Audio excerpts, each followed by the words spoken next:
But then the priestess turned on the dead pilot.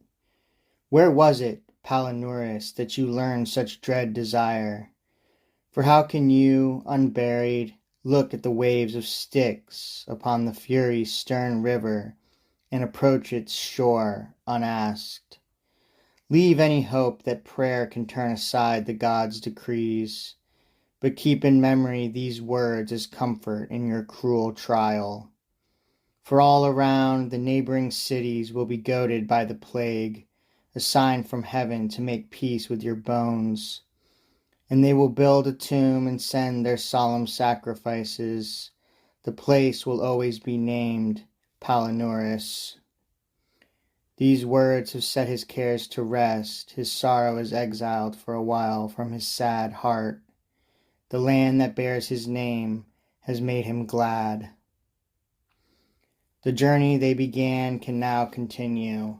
They near the river bank.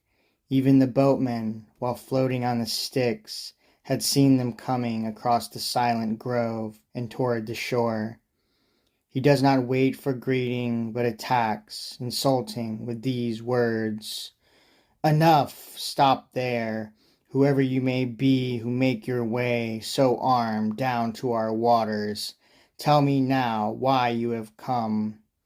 This is the land of shadows, of sleep and drowsy night. No living bodies can take their passage in the ship of Styx. Indeed, I was not glad to have Alcides or Theseus or Pirithous cross the lake, although the three of them were sons of gods and undefeated in their wars. Alcides tried to drag off in chains the guardian of Tartarus. He tore him, trembling, from the king's own throne. The others tried to carry the queen away from Pluto's wedding chamber. Apollo's priestess answered briefly, "We bring no such trickery, no need to be disturbed. Our weapons bear no violence.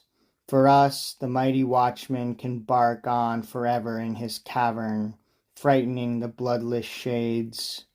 Proserpina can keep the threshold of her uncle faithfully. Trojan Aeneas, famed for piety in arms, descends to meet his father, down into the deepest shades of Erebus. And if the image of such piety is not enough to move you, then," and here she shows the branch concealed beneath her robe, "you may yet recognize this bough." At this the swollen heart of Charon stills its anger. He says no more.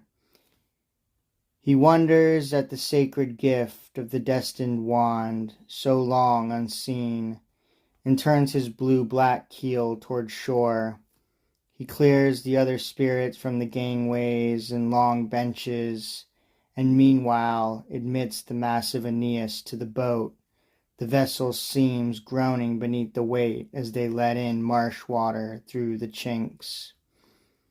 At last he sets the priestess and the soldier safe across the stream in ugly slime and blue-gray sedge.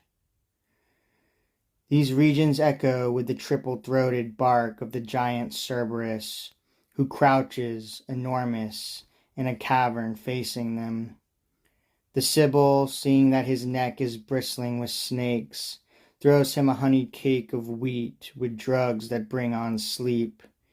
His triple mouths yawn wide with rapid hunger as he clutches the cake she cast. His giant back falls slack along the ground. His bulk takes all the cave.